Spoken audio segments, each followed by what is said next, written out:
I never believed in anything strange or paranormal. I thought those things were for people who let their imaginations run wild. Until I moved into apartment number 12. I know how it sounds. I really do. This is one of those stories that people will roll their eyes at. But, trust me. You don't want to ignore what I'm about to tell you. If you're living in an apartment, any apartment, right now, listening to this, you need to hear this. Because if you ever find yourself in a place like mine, you won't have any time to ask questions. Let me start by saying this: when I first found the listing for apartment number 12, I thought I'd hit the jackpot. Cheap rent, a decent location, and all the space I needed. It wasn't luxurious by any means, but it was perfect for someone like me, just getting by. I didn't mind the cracked windows, or the faint smell of dust in the hallways. I was just looking for a place to call home. I moved in on a Friday. The building was old. And I'll admit, it had that kind of quiet you don't hear in newer buildings. The kind of quiet that almost feels like it's watching you. I noticed the creaks in the floors immediately, and the buzzing lights that flickered now and then. But, I told myself, that was nothing. Old buildings make noise. I've lived in enough of them to know that. And the rent, well, that made it worth putting up with a few oddities. I don't know what I expected. Some people might have thought the apartment was a bit too cheap for the area.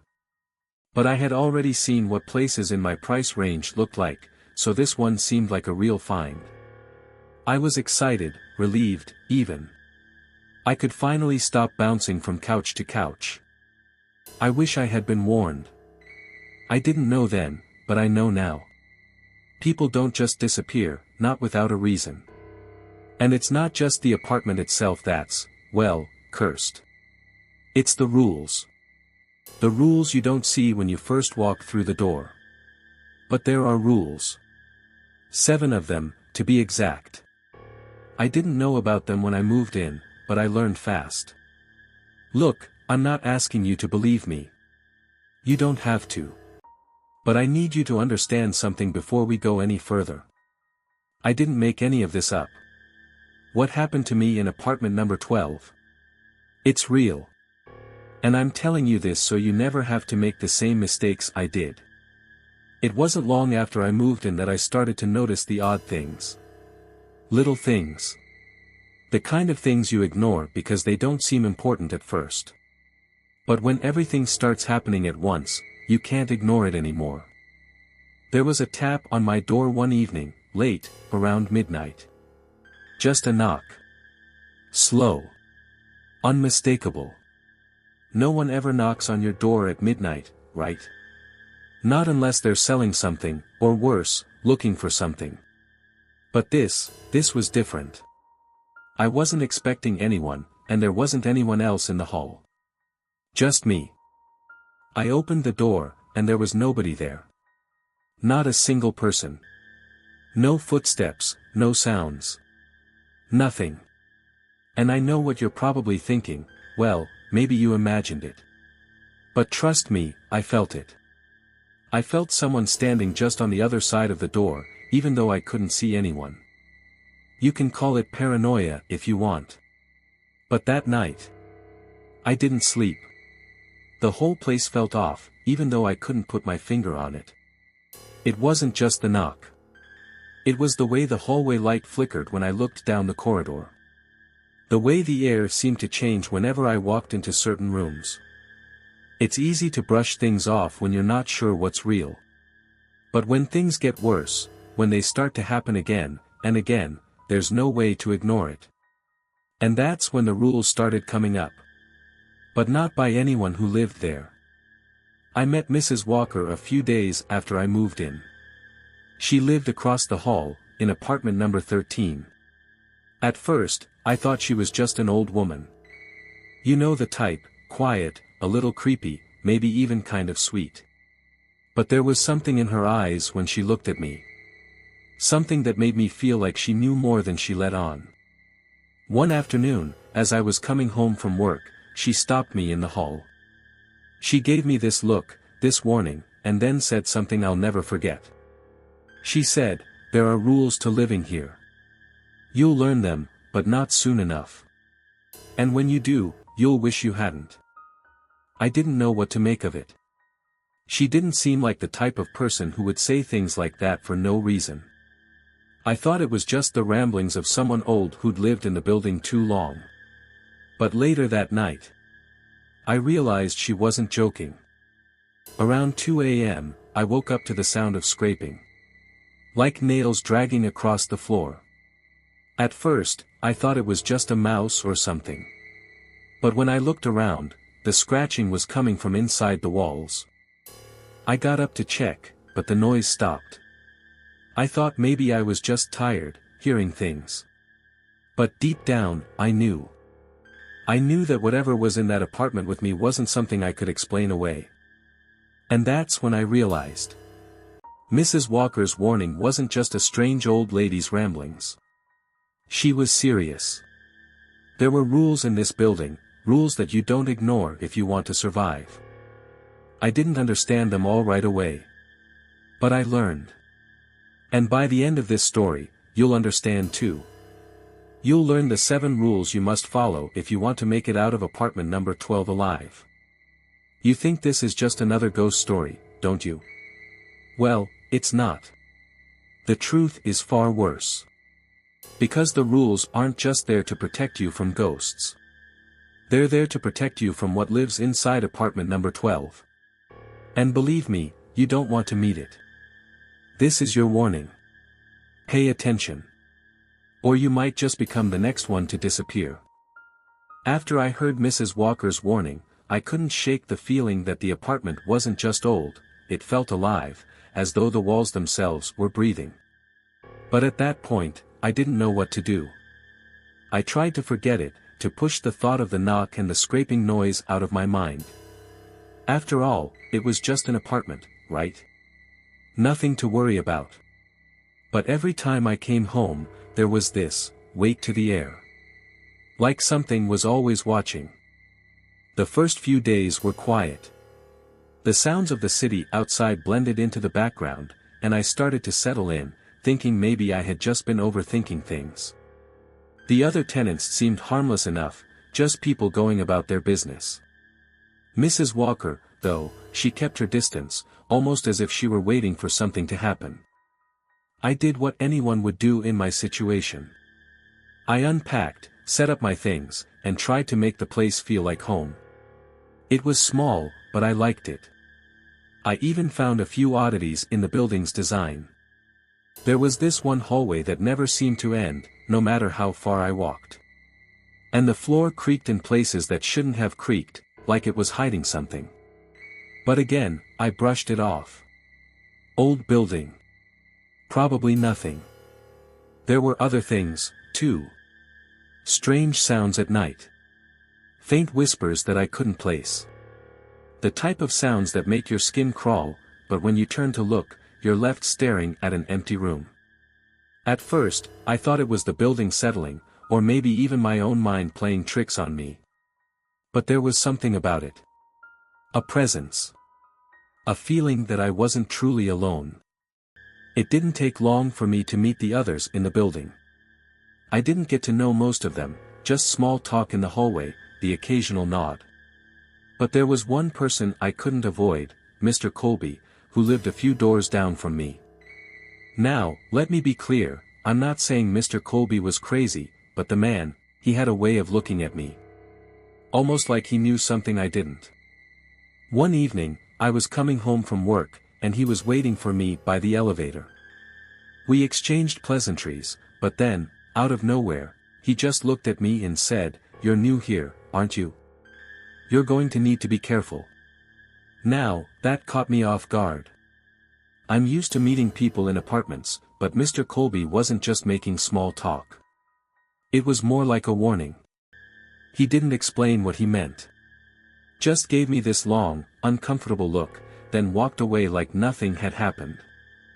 That night, I couldn't stop thinking about what he said. "You're going to need to be careful." What did that even mean? What was so dangerous about this place? It was just an apartment. But then, the next day, I found something in the hallway. Something that didn't make sense. I was walking to my door when I saw it, a small, weathered piece of paper on the ground. At first, I thought it was just trash. But when I bent down to pick it up, I saw that it was a note. A single line, written in a messy, frantic scrawl, "Never leave your door unlocked after dark." I looked around, but there was no one in sight. It was just me in the hallway. I turned the note over, hoping to find something else, maybe a name, or a signature. But there was nothing. Just that one warning. It was the kind of message that made you feel like someone, or something, was watching you. I kept the note in my pocket, thinking it was just some weird prank. But as the days went by, I couldn't ignore that creeping feeling in my chest. What had I walked into? The following week, the oddities kept piling up. I was getting more and more accustomed to hearing the strange noises at night, though I still couldn't pinpoint where they were coming from. And every time I opened my door, I'd find things moved around, slightly out of place, but enough to notice. A book on the counter, a glass on the coffee table. No one else had keys to my apartment, so who was doing this? I started to think about Mrs. Walker's words more seriously. The rules. The strange behavior of the tenants. It all started to feel like a warning, a prelude to something bigger. But it was still hard to admit that something was wrong. Maybe it was just my mind running wild, I told myself. After all, it was a cheap apartment in an old building. People were bound to act a little weird. Then came the night I met Henry. He lived on the floor below me, and at first, he seemed like just another tenant. Quiet, a bit of an oddball, but harmless. I ran into him in the laundry room one evening. He was doing his laundry at an odd hour, almost like he was avoiding the crowd. As I loaded my clothes into the dryer, he suddenly turned to me and said something that still haunts me to this day. He looked me in the eye and said, "You don't belong here." Nobody does. Not really. At first, I laughed it off. Thought he was just messing around. But when I looked closer at him, I realized his hands were shaking. He looked terrified. I've never seen fear like that on a person's face before. That's when I realized that maybe I wasn't the only one feeling this way. Maybe everyone else in the building knew something I didn't. I didn't know what to believe anymore, but I couldn't shake the feeling that I was slowly becoming part of something I didn't fully understand. That night, I locked my door and followed Henry's advice, at least, the part about locking the door. I checked it twice. Then 3 times. But no matter how many times I checked, I couldn't shake the feeling that something was waiting for me on the other side of that door. By the time the week was over, I was already starting to see the first of the strange occurrences in my apartment. Things like the cold spots that would appear in the middle of my living room or in my bedroom, no explanation for them. And the lights, sometimes they would flicker out of nowhere, even when I hadn't touched them. It was like the apartment had a mind of its own. I tried to ignore it.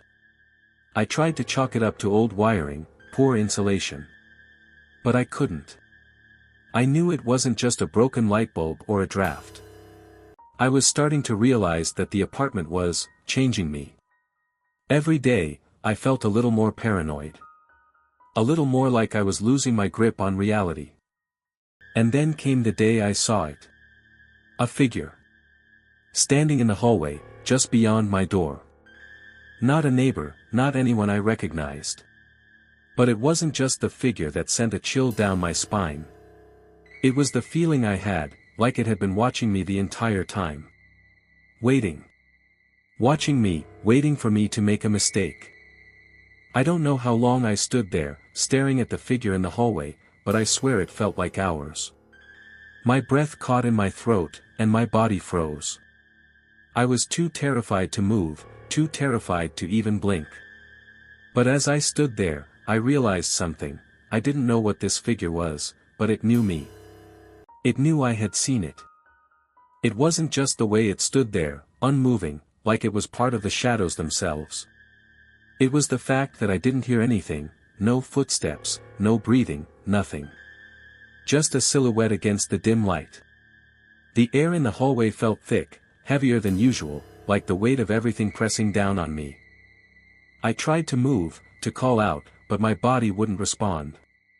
I don't know how long I stood there, fighting the urge to turn and run. But the longer I stared at it, the more I felt like something was pulling me in. Not physically, no, nothing like that, but emotionally. Like the figure was somehow inside my mind, watching my thoughts, waiting for me to let my guard down. Then, as suddenly as it had appeared, the figure vanished. No sound, no movement, nothing to indicate that it had even been there. I rushed out into the hallway, checked every apartment door, but there was no one. The hall was empty. I ran back into my apartment, locked the door, and sat down in the dark, wondering if I had lost my mind. But I wasn't imagining things. I felt it. I knew something was there, and it wasn't a hallucination. Whatever it wasn't just in my head. The next few days were nothing short of a nightmare. The apartment had this pull on me, like I was trapped in some kind of invisible cage. It wasn't just the figure anymore. It was the feeling. The feeling that something was watching me. And this time, it wasn't just in the hallway. No. It was in my apartment. In my own space. It started with the lights. One night, I came home to find them all turned on, every single one, from the kitchen to the living room, to the bathroom. Every bulb, glowing brightly in the dark. I hadn't left them on, I was certain of it. I always turned them off before I left. But that night, they were on, like someone, or something, had been waiting for me. As I walked through the apartment, checking the lights, I noticed something else. The temperature had dropped. The air felt colder. Colder than usual. I tried to rationalize it, of course. Old buildings have weird electrical problems. Maybe the wiring was faulty. Maybe the heater was on the fritz. But deep down, I knew it wasn't just a coincidence. Something was messing with me. And I wasn't alone. That's when the sound started again. Soft at first. Little knocks on the walls, like something was tapping from the other side. But it wasn't the normal house settling noises. No, this was different. This felt deliberate. Like it was trying to get my attention. I went to the wall, put my ear to it, and it stopped. Just like that. I backed away, feeling like I was on edge, like I was being hunted by something I couldn't see. I tried to brush it off, but that night was when things really started to change. I woke up around 3 a.m., something I never do. I'm a heavy sleeper. But this time, I jolted awake, my body instinctively knowing something was wrong. The air was thick again, like something was pressing down on me. But it was more than that. I heard something, someone, moving around in my apartment. I waited for a second, convinced I had just imagined it. But then I heard it again, footsteps. Slow. Steady. Inside my apartment. I lay perfectly still, listening. The footsteps circled around the room. Not a walk. No. It was as if the figure was pacing, studying. I could hear the floorboards creaking beneath each step, could feel them pressing against my chest, making my heartbeat throb in my ears. I couldn't move. I couldn't scream. I just waited for whatever was out there to reveal itself. And then, right as I thought I was about to lose my mind, the footsteps stopped. And I felt it, the sudden, oppressive silence. But it wasn't a relief. It was a warning. A warning that something had been there. Something that wasn't supposed to be. When I finally mustered the courage to get out of bed, the entire apartment was silent again. Everything looked normal. As if nothing had happened. But the moment I stepped into the living room, I saw it, sitting on the coffee table. A single, old photograph. It wasn't mine. It wasn't even a picture of someone I knew. It was of a man I'd never seen before. He was sitting in front of a house, no, an old apartment building. And on the back, there was a single word written, warning. I didn't know what to make of it. Who could have put it there? And why? But the worst part wasn't the picture itself. It was the sense that I was being watched again. Like whoever had left it knew exactly where I was, what I was doing. I couldn't shake the feeling that my every move was being tracked. That's when I started asking questions. I couldn't just ignore it anymore. I couldn't pretend like nothing was happening.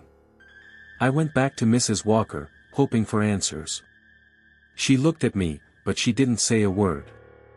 I tried to press her, tried to get her to explain more about the rules she had mentioned before, but she just shook her head. It was the same look she'd given me before, the one that made me feel like she knew exactly what was happening but wasn't willing to tell me. I felt like a fool. But I had to know more. I had to understand. So, I asked the only person left who might know. Mr. Colby. I caught him one evening as he was coming out of his apartment. He didn't even look at me when I approached him. But I asked him again, what's going on here? Why is this place so messed up? He stopped in his tracks. Finally, after what seemed like an eternity, he turned to me with wide eyes and said, "You're starting to see it, aren't you? You're starting to feel it. But it's too late now. You've seen it. You've heard it. And the rules are already in motion." He walked away without another word, and I couldn't help but wonder. Was this what he meant? Was I already too far gone? Had I broken one of the rules? I couldn't let it go. I couldn't. Something in my gut told me I had to figure out what was really happening in apartment number 12. No one else seemed to be talking about it, and every time I asked, I got that same cryptic, knowing look from the other tenants, like they were all in on something that I wasn't. That night, I sat in my living room, surrounded by the evidence of the last few weeks. The photograph. The notes. The strange sounds. The warnings. It was like piecing together a puzzle that had no clear picture. But I knew one thing for sure, I had to find out the truth. I couldn't just sit here and wait for whatever was coming for me. I had to act. I started by going back through every conversation I'd had with the tenants. Trying to recall anything, no matter how small, that could offer a clue. Mrs. Walker had mentioned the rules. And Mr. Colby, well, he was clearly in some kind of distress when he spoke to me. But it was like everyone was avoiding me now. Every time I passed someone in the hallway, they'd glance at me quickly, then look away, as though they were afraid I'd ask questions I wasn't supposed to. The first step, I decided, was to figure out exactly what the rules were. And the only place to start was with Mrs. Walker. I knew she knew something, and I was done with her half-hearted warnings. I needed her to tell me everything. The next day, I knocked on her door. At first, there was no answer. I knocked again, more insistently. After what felt like an eternity, the door creaked open, but Mrs. Walker wasn't standing there. It was just the crack of the door. She was on the other side, hidden in the shadows. She peered at me from the dark, her face barely visible. And in that moment, I could see it, her eyes. There was something in them, something I hadn't noticed before.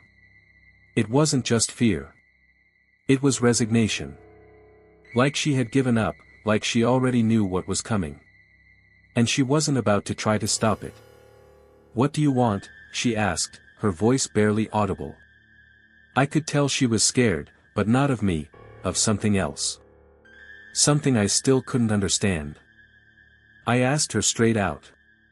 "What are the rules? What's going on in this building? Why is everyone so afraid?" She didn't say anything for a long time. The silence between us stretched, like a heavy, suffocating fog. I thought she wasn't going to answer. Then, she finally spoke. "You don't want to know. Trust me. You don't. They're not just rules. They're warnings. The building doesn't let you leave if you break them. Her voice quivered at the end, as if the words themselves scared her. What did she mean by that? The building doesn't let you leave. Was this some kind of sick joke? Was I losing my mind? But there was no time to question it. I had to know more. And so, I asked the next logical question: what are the rules? Mrs. Walker's eyes flicked nervously from side to side. She didn't want to tell me. I could see it in her face. But finally, after a long silence, she spoke again, her voice trembling. Rule number 1, never go into apartment 13. If you do, you won't come back. Rule number 2, always lock your door at night. If it's left unlocked, something will enter.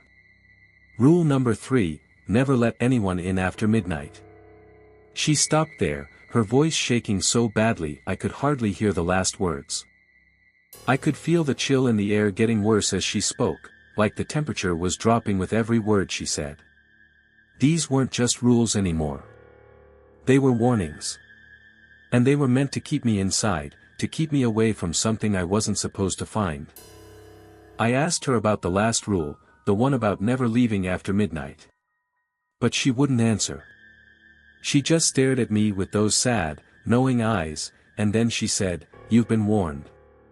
If you break the rules, you'll be just like the others. The ones who disappear. The ones who don't come back." And then she slammed the door in my face. I didn't know what to make of it. What was so dangerous about apartment 13?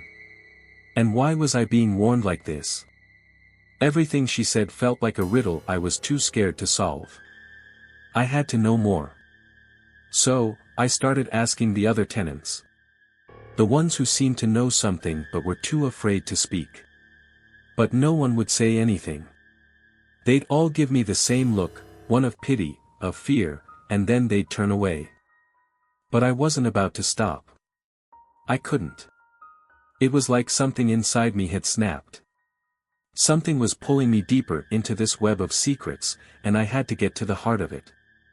That's when I started asking about apartment 13. I knew there was something there. I could feel it. And I was getting closer to the truth. I learned that apartment 13 wasn't always empty. A few tenants had lived there, but none of them lasted long. The stories I heard varied, but one thing was always the same: they all left the apartment in a hurry, their belongings abandoned.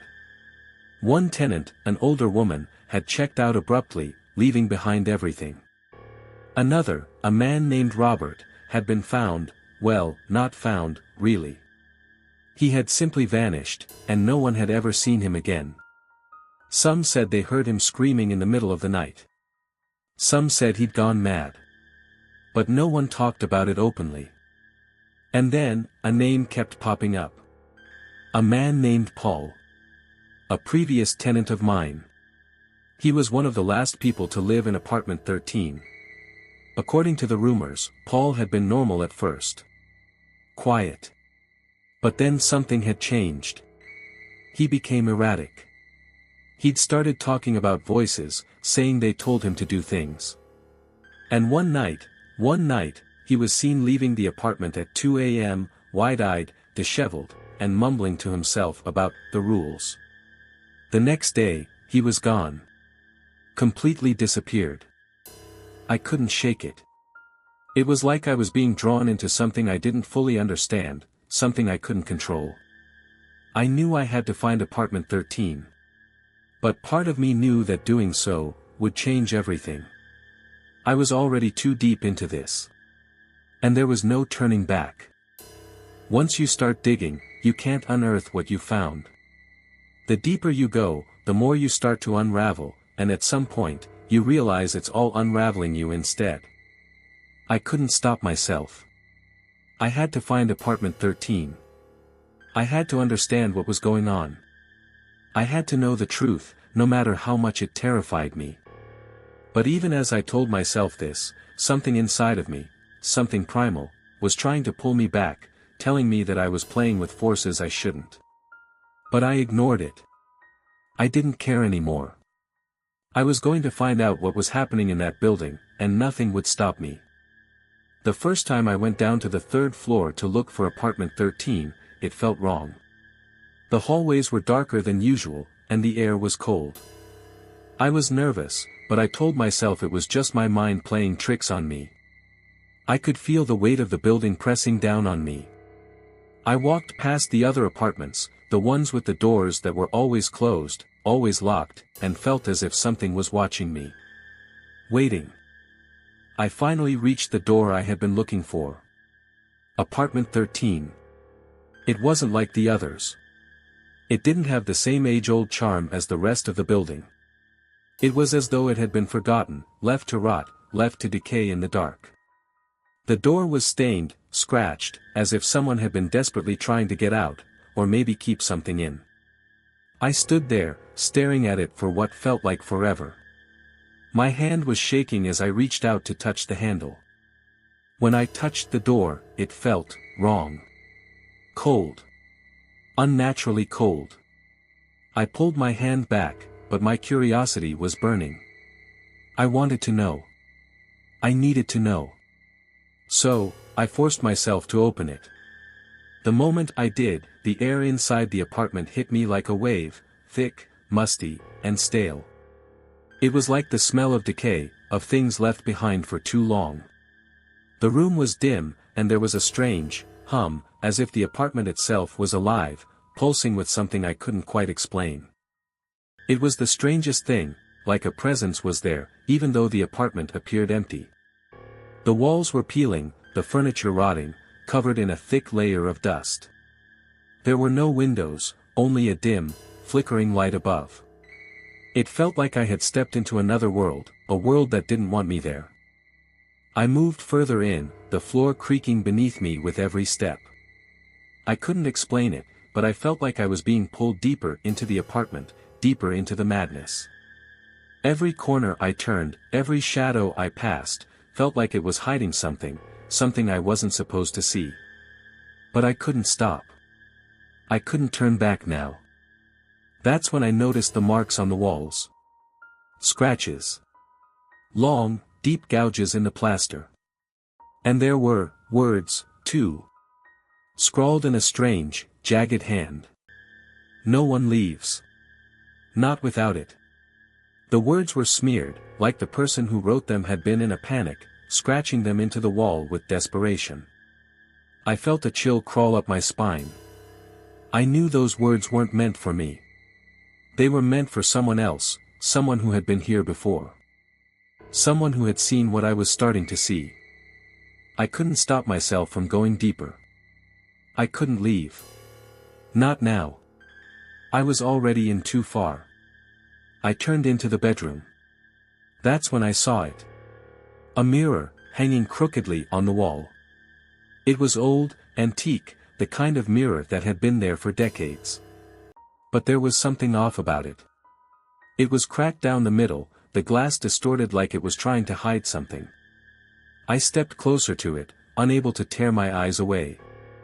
When I looked into the mirror, I didn't see myself. I didn't see my reflection. What I saw, no one would believe me. It wasn't me standing there. It was someone else, someone familiar, but wrong. Someone who looked like me, but their eyes were black. Hollow. Empty. And they were staring at me with an expression I can't even describe. Like they were waiting. Like they were telling me something. Warning me. I backed away from the mirror, my heart pounding. My breath was shallow, my hands clammy with sweat. I turned to leave the room, but then, I heard it. A whisper. Barely audible, but unmistakable. It was coming from behind me, from the mirror. You can't leave. You've already seen it. It's too late. Those words, they followed me. They echoed in my head, over and over again. I couldn't escape them. I ran out of the apartment.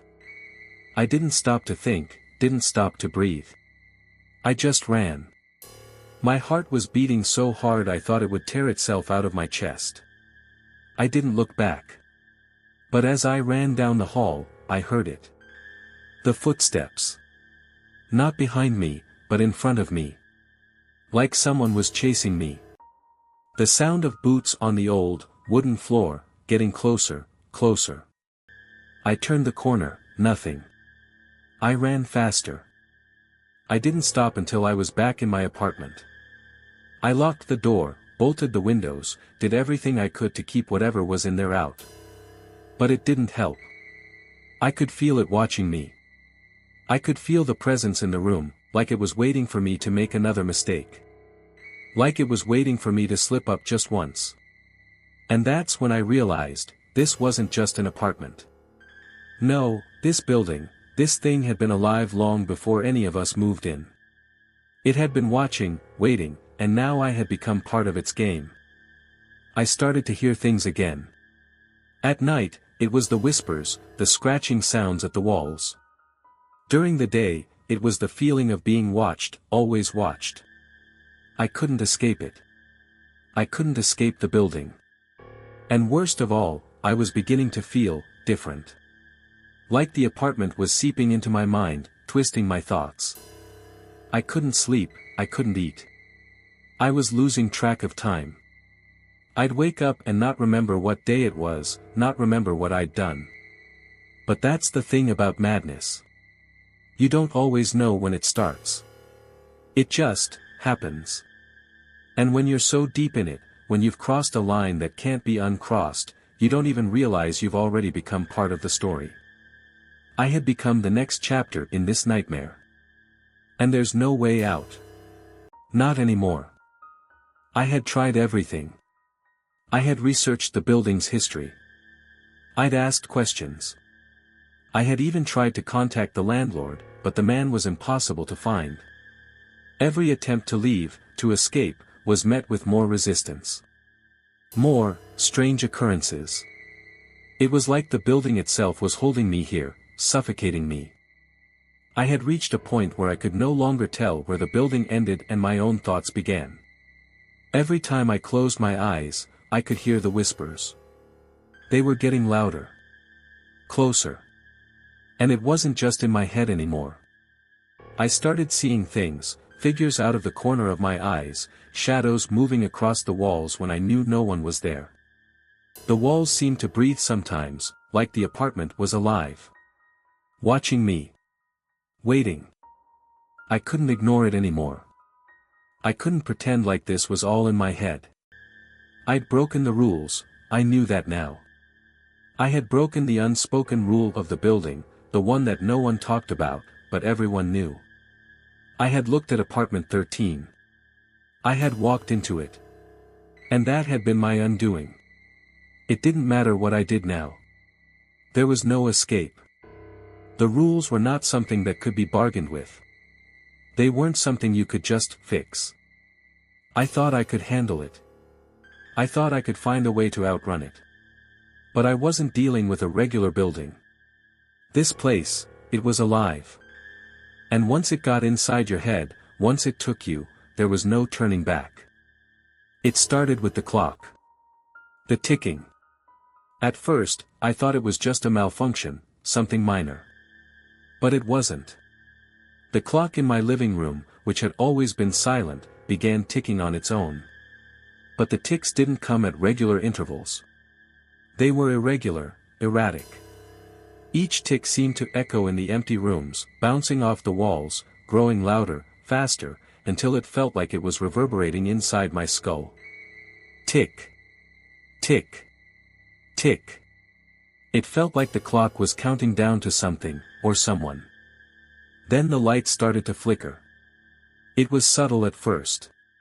Just a momentary blink. But soon, it was constant. The lights would flicker and hum, casting strange, stuttering shadows across the walls. I'd turn them off, turn them on again, but nothing worked. The flickering followed me. I couldn't escape it. No matter where I went in the apartment, the lights would always flicker, as if some unseen force was playing with the electrical system. But that wasn't the worst of it. No, the worst part came when I started seeing the figures. At first, it was only in the dark. Figures standing in the doorway, lurking in the corners of my vision. But then they began to show themselves more clearly, more distinctly, as if the shadows themselves were becoming tangible. I'd wake up in the middle of the night to see someone standing at the foot of my bed, watching me. I'd blink, and they'd be gone. But I knew they hadn't been a dream. They were real. I could feel their presence. It wasn't just that, though. It was the whispers. Always the whispers. They started soft at first, like a distant murmur. But then they became louder. Clearer. And they weren't just words anymore. They were commands. They were telling me what to do, telling me where to go, what to think. They said I was one of them now. I was part of the building. It had chosen me. Asterisk, I tried to fight it. I really did. I locked myself in my apartment, tried to drown it out. I wore earplugs, I stayed up all night, but nothing worked. It was like the building itself was inside me. Like it had taken over my mind. I'd hear the whispers even when I wasn't in the apartment, on the street, in the grocery store, in my own head. You're not going anywhere. We won't let you. That's what they said. You belong here now. Forever. I thought I was going crazy. I really did. But then came the turning point. The night everything changed. It was the middle of the night, I'd been awake for hours, pacing, trying to make sense of it all. And then I saw it. A shadow, standing in the doorway to my bedroom. It wasn't a trick of the light, it wasn't a shadow cast by the furniture. It was, alive. A figure, tall, dark, with no distinct features. Just a black, shapeless mass. I froze. I couldn't move. And that's when I heard it. The voice. The same voice that had been whispering to me, only now it was louder, clearer, almost, real. It wasn't just in my head anymore. It spoke my name. Slowly. You have been chosen. The words felt like ice, piercing through me, freezing me in place. And then, it took a step forward. I wanted to scream, but no sound came out. I wanted to run, but my legs wouldn't move.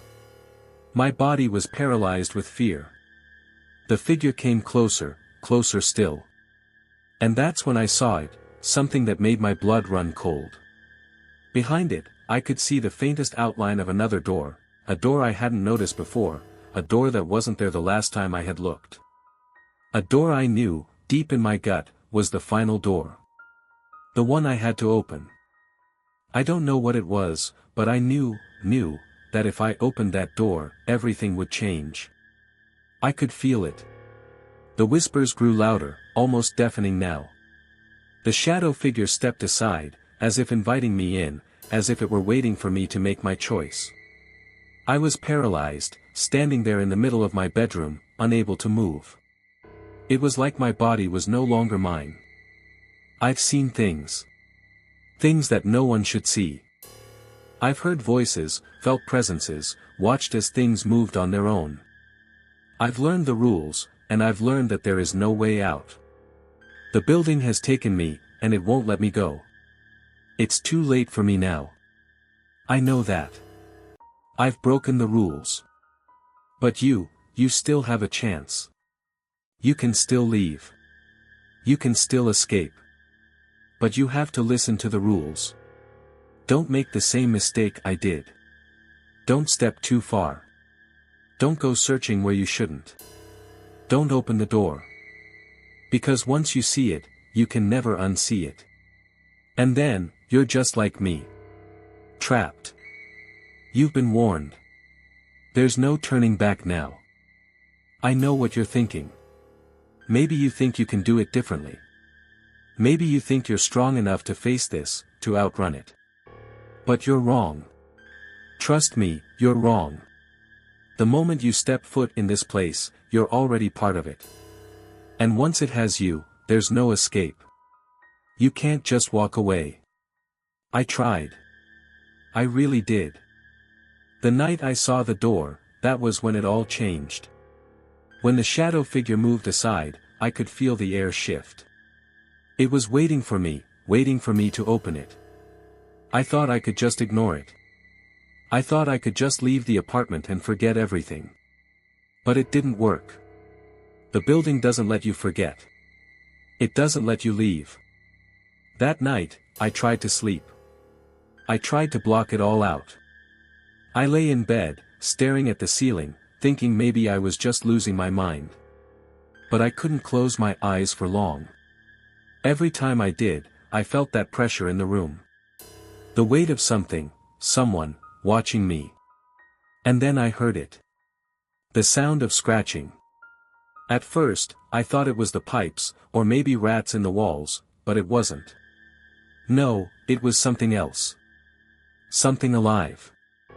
The scratching, it started low, just a soft, almost imperceptible sound, like a nail dragging across wood. But then it grew louder. More desperate. It moved across the walls, across the floor, like something was trying to claw its way in from the other side. And as the sound grew, so did the voices. It wasn't just whispers anymore. The voices were yelling. Screaming. Screaming at me. I couldn't understand what they were saying, but I knew they were talking to me. Begging me. You can't leave. You can't escape. Those words over and over again, getting louder, more frantic. I felt like my head was going to split open. The walls were closing in on me. I couldn't breathe. I couldn't think. It was all I could do to crawl out of bed and stumble toward the door, to get away from the suffocating noise. But it wasn't enough. I wasn't free. I thought I could escape by just running down the hallway, by leaving the apartment entirely. But as soon as I opened the door, it was dark. The hallway was pitch black, like a void. The walls seemed to stretch on forever. I tried to step into the corridor, but my feet wouldn't move. It was as if the building itself was pulling me back. Something was holding me in place. I knew I had to get out. I had to fight. But the deeper I went into the hallway, the more the apartment seemed to shift.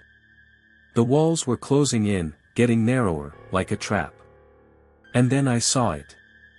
The door at the end of the hallway, the one I'd seen earlier, the one that wasn't there before. It was cracked open. Just a sliver. I felt a compulsion to move toward it. My legs were trembling, my body screaming at me to turn around, to run the other way. But I couldn't stop myself. Something was pulling me forward. As I got closer, the door swung open on its own. I didn't touch it. It just opened. And standing in the doorway, was him. The man I had seen earlier, the one who'd warned me about the building. His face, it wasn't the same anymore. It was distorted, like something had twisted his features beyond recognition. His eyes were hollow, black, as if the light had been sucked out of them. His mouth moved, but no sound came out at first. It was like he was trying to speak to me, to tell me something, but he couldn't. He was trapped, just like I was. But then the whispering started again. Not from him, but from the walls, from the ceiling, from everywhere. The whispers were drowning out everything else, and they were telling me to enter. They told me I had no choice. I was part of the building now. I belonged here. I had broken the rules. The rules were clear. I had to open that door, and there was no way out once I did. I reached for the door handle, but my hand, it was shaking. I could feel the cold of the metal seeping through my skin. And when I finally touched it, I felt it. A shock. Like a jolt of electricity shooting up my arm, burning my skin. But I didn't let go. I couldn't. I knew I had to open it. I threw the door open, and what I saw. I can't describe it. It was like staring into the heart of the building itself. Inside, the room was alive. The walls were moving, like the room was breathing in and out. There was a hum, a low, vibrating sound that I could feel in my chest. And in the middle of the room was a figure. The same figure I'd seen before. The one from the mirror. Only now, it was alive. It wasn't a reflection anymore. It was real. It was waiting for me. I didn't know what to do. I didn't know what was real anymore. The walls were closing in, the lights were flickering wildly, and the whispers were screaming at me. But then I saw something, a book on the ground, lying open. It was old, dusty, the pages torn and yellowed. I couldn't read the words at first, but the longer I stared at it, the more I realized, it was a guide. A set of instructions. The rules. The rules of survival. I don't know how much time passed. The book told me to do things, stupid things, things I never thought I'd do, things I never imagined possible. It said that I had to keep moving, that I had to outsmart the building, to keep changing rooms, to keep shifting through the spaces as if they were alive. It told me to never stop moving. It said that if I stood still, if I looked at the mirror again, if I let my mind rest for even a second, I would be trapped forever. I ran through the hallways. I couldn't stop. I could hear footsteps behind me, but every time I turned around, no one was there. The apartment was changing around me. The walls seemed to stretch, shift, like a living thing. I was fighting for my life, for my sanity. But each step I took, each time I turned a corner, I felt it, it was closing in on me. It was getting stronger. I don't know how long I've been running. I don't know what's real anymore. The building has consumed me. It has taken me and twisted me into something else. And maybe it's already too late. Maybe it doesn't matter how much I fight, how much I struggle to survive. But if you're listening to this, if you're still out there, don't come here. Don't make the same mistake I did. Don't ever open that door. Because if you do, you'll never escape. And the building will take you too. It will take everything from you. Just like it did to me. I tried to keep fighting. I really did. I thought there might be a way out, some hidden escape, some final trick I could play on this place, but there was nothing. Nothing at all. The apartment had already won. By the time I reached the final hallway, where the shadows seemed to stretch endlessly, where the walls had begun to close in on me, I knew it was over. I knew that this time, there would be no more running. No more tricks. No more false hope. The whispers were louder now. They were no longer in the walls or the air around me. They were in my mind. In my head. The book, the one I found, the one that promised me survival, lied. It had told me that as long as I kept moving, as long as I kept running, I might survive. But there's one thing I didn't understand until that moment: the apartment doesn't want you to survive. It wants you to become it. It wants you to lose yourself, to drown in it. And it has a way of doing that, of making you think you still have a chance, just to drag you deeper and deeper until you're too far gone to know the difference between what's real and what's not. I stood at the end of that hallway, staring down at the last door. The one I knew led to the heart of it all. The source. The very thing that had been pulling the strings, watching me, guiding me into the nightmare. And I knew that whatever was behind that door, it was the only way to end it. I had no choice anymore. There was no escape. The only thing left was to face it, to confront the thing that had claimed so many lives before me. I reached out and touched the door. The coldness of it, it burned. My hand felt like it was being electrocuted, but I couldn't stop. I had come this far. I had to finish it. When the door opened, I thought I was ready. I thought I could face whatever was on the other side. But what I saw, nothing could have prepared me for it. It was a room, but it wasn't like any room I'd seen before. The walls were covered in symbols, carved into the very wood, etched into the concrete. I couldn't make sense of them. They were moving, shifting, like they were alive. Like they were changing. The floor was covered in dust, but there were footprints, fresh, wet footprints, leading to a chair in the center of the room. And that's when I saw it. The thing sitting in the chair. It was a man, or at least it used to be.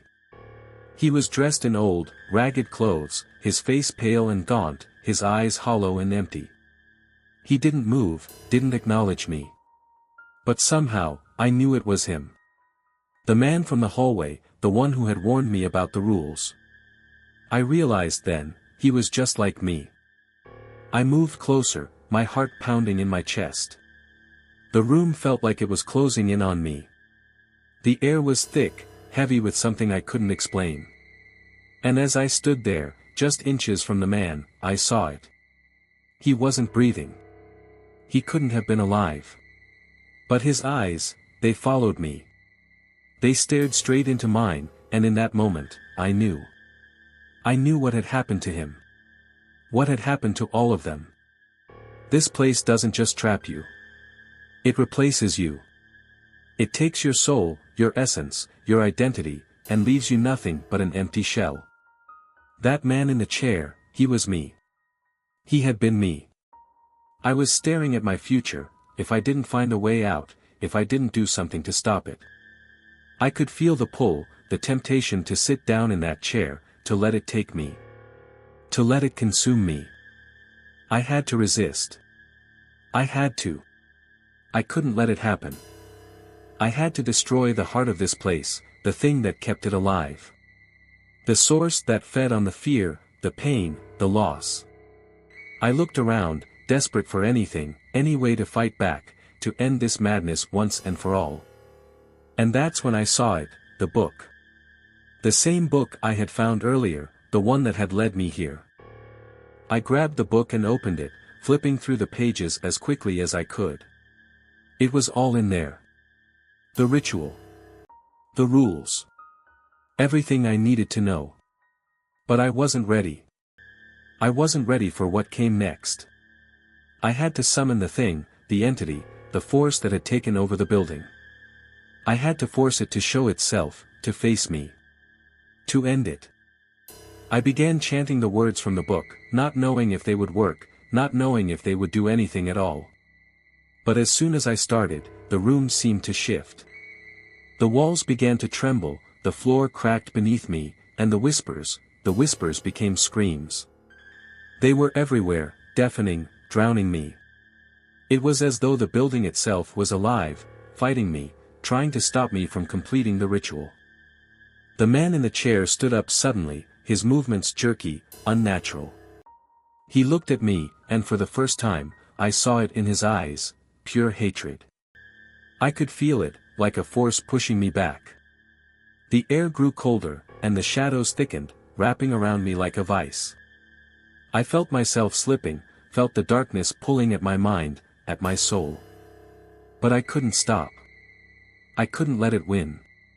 I kept chanting, pushing against the darkness, against the voices, against the pressure that was crushing me. And then, it happened. The walls exploded.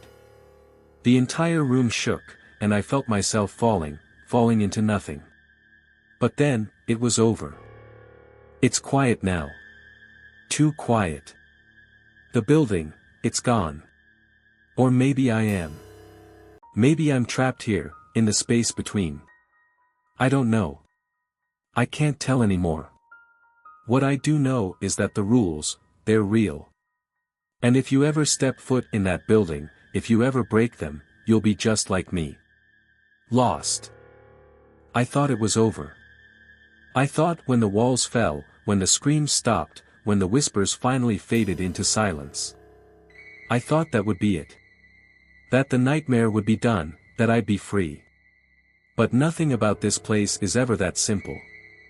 I woke up the next morning, or at least, I think I did. I was lying on the floor of that same apartment, the one I had thought I'd escaped. The same cracked walls, the same peeling paint, the same oppressive silence. I was back. Back again. I don't know how it happened. I don't know if I ever really left, if I've been here this whole time, trapped in a loop, caught between what's real and what isn't. But the rules, they're still here. They're still in me. They're still in this place. And I can't shake them. I thought I was free, but there's no freedom in this place. I should have known. I should have known that breaking the rules, that trying to fight it, would come at a cost. I thought I was doing the right thing. I thought I was putting an end to the madness, but all I did was make it worse. Now I understand. I wasn't meant to win. I wasn't meant to escape. You don't understand, do you? The apartment doesn't let you go. It takes everything from you, your memories, your thoughts, your very essence, and it doesn't stop. The building doesn't just trap you in its walls, it traps you in time, in a cycle, in a place between places. The rules? They're not just rules, they're a prison. A prison you'll never escape from, no matter how hard you try. I should have stayed away. I should have never gone inside. But now I'm part of it. And I can feel it. I feel it in the air, in the floor beneath me, in every shadow, every crack in the walls.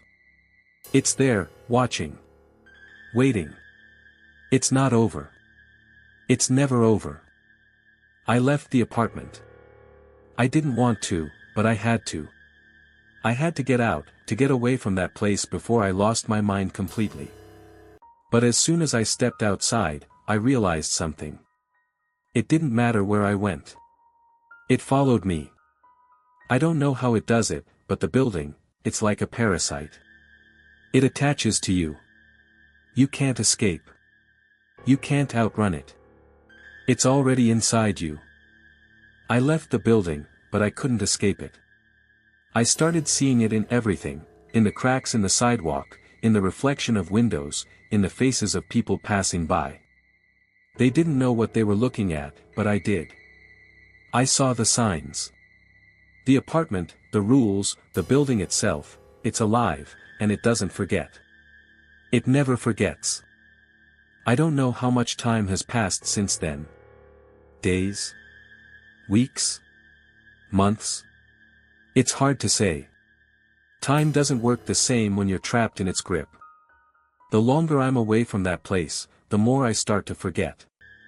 The more I start to lose track of who I am, of where I've been, of who I was before I stepped inside. The rules have become part of me. Every day, I fight to remember, to hold on to some sense of myself, but it's slipping away. Fast. The whispers have started again. I hear them at night when I try to sleep, when I close my eyes. I hear them in the street, in the silence of the apartment I'm staying in. They're calling to me. Telling me to come back. Telling me it's not over, that I'm still part of it. And I feel it. I feel the tug, the pull of that place, pulling me back. No matter where I go, no matter how far I run, I can't escape it. I never will. I know what you're thinking. Maybe you're thinking it's just a story, just some creepy tale to scare you. But I'm telling you, this is real. The building, the rules, it's real. And it's still out there. Waiting for someone else to break the rules, to enter the apartment, to become part of it. If you're listening to this, then you've already come too close. You've already started to understand. And now the whispers are waiting for you too. I beg you, don't make the same mistake I did. Don't go near that place. Don't try to uncover its secrets. Because once you do, once you step inside, it takes you. All of you. And you'll never be free.